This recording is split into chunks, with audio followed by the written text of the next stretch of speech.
Being students in the 21st century, almost all of us have used cell phones in the classroom.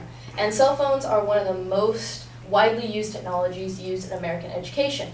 Although they are a very useful tool, today I am here to talk to you about how the increase of cell phone usage has had a negative effect on education, and I will do this by examining how cell phones decrease classroom performance, decrease testing performance, and also schools that require the use of cell phones as a classroom tool put certain students at disadvantage. So first of all, cell phone usage decreases classroom performance, as seen by a study conducted by Deborah Tilden in 2011, where she surveyed 269 students, and out of that 269 students, 95% of students used their cell phones to text message during class time. This clearly demonstrates that cell phones are a tool that can take people's attention away from the classroom material that is actually being learned. Now, ringing cell phones can also divert attention. So, for example, in another study conducted by Christian End in 2010, he took 75 participants and told them to take notes on a 30-minute lecture in which he would be testing them on afterwards. He then separated those 71 participants into two different conditions: a ringing condition, where a cell phone would ring during a lecture, and a non-ringing condition, where there would be no interruptions. And he found that in the ringing condition, presence of note-taking decreased by an average of 32%. And as we all know, note-taking is one of the most important aspects of classroom performance, because without your notes, you will not know what is being taught in class. So for those two reasons, it is clear that cell phone usage decreases classroom performance, therefore having a negative impact on education. So my next claim is that cell phone usage also decreases testing performance. First of all, in the previous study conducted by Christian End, the people inside the ringing condition, their test scores dropped by an average of 30%.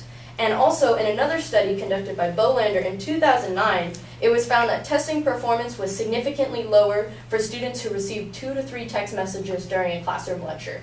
These two studies clearly indicate that cell phone usage, especially receiving and responding to text messages, decreases overall testing scores. Now also, cell phones can decrease memorization, found in another study conducted by Rosen et al. In 2011, where they found that memory for a 30-minute videotaped lecture was impaired for a high text message group that sent or received an average of 19 texts during a lecture, compared to a low text message group who received less than 2 on average.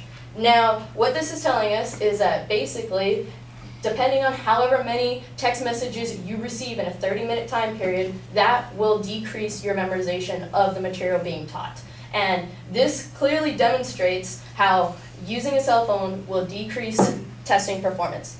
And finally, cell phones and texting also decrease writing performance, as seen by another study conducted by Starr et al. In 2014, who found that writing performance was higher for those who used formal words in text messaging and lower for those who used slang and symbols and phonouns. Now, as a student who has texted in a classroom with a teacher who might not be who was actually strict about phone usage, I know firsthand that whenever I'm trying to send a message, I'm trying to send that as quickly as possible. And I'm sure many of you guys can relate to that.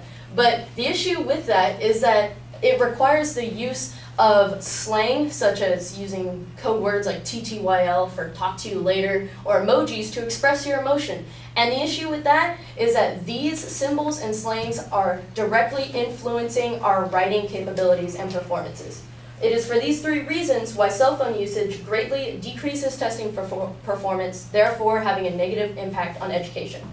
Finally, schools that require students to use their cell phones as an educational tool put other students at a disadvantage. So many schools require the use of cell phones for various classroom activities, as found by USA Today in 2013, that reported that 73% of advanced placement and national writing project teachers said their students use cell phones in the classroom or to complete assignments. Although this is a very useful tool, my question is, what happens to the students who don't have access to cell phones? Better yet, what happens to students in poor communities who very few have cell phones, let alone smartphones? Now, in my opinion, using cell phones as a tool is a form of social Darwinism, which, as Merriam-Webster Online states, is a social logical theory that social cultural advance is a product of intergroup conflict and competition, and the socially elite class, such as those possessing wealth and power, possess biological superiority in the struggle for existence. Now, in layman's terms, this basically means that the students who have cell phones are more biologically and socially equipped for their education.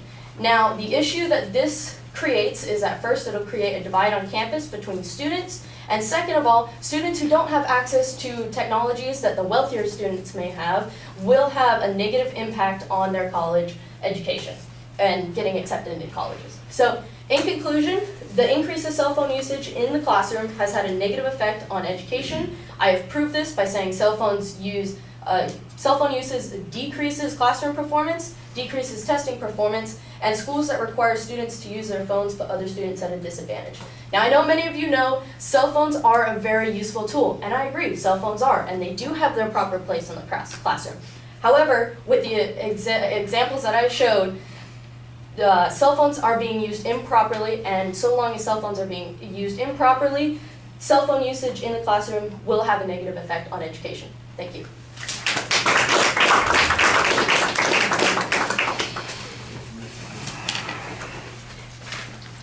Thank you. Okay, the proposition's cleared, secondary claims are laid out pretty well. I thought that you had very thorough information that you're presenting on the first 2 points. You refer to the studies. You frequently describe what the study has tried to do to establish the conclusions that you are presenting, which I thought was fine. Maybe some more consistency on those studies, but there's often not exactly a duplicate, but there's another tangential study that suggests the same kind of thing. I did think that there's an assumption on the first point that texting affects people's ability to multitask, and that you needed to have some information about multitasking. There was a little bit more information about that on the second point, so there was a piece of information that really applied to that argument there. I think I would make reference to that earlier on when you're talking about those first studies. The third point, I think there's a presupposition here that that there is in fact an economic divide between students with access to cell phones or this technology. I didn't hear any information that suggested that's the case. My guess, I don't live in all the neighborhoods in the world, so I don't know what all's going on in every part of the world, but I teach in a school, for instance, where we have a lot of low-income students. Almost 2/3 or 3/4 of the students there get some kind of waiver on their fee bills, and every single one of them has a phone. So, the idea that that there's this economic divide, I'm not inclined to see that. I think I need to have it proven. Now, if it's true, then I can understand the relevance of the social Darwinism argument. But it's a presupposition that it's true, and I think you need to have the evidence on that. Thought it was very nicely delivered. You usually try to speak to the audience. You're engaged. You're looking at us. You're animated way of speaking. Maybe a little bit more in the last half of the speech than in the first half, but it was solid for most of the presentation. All right, thank you.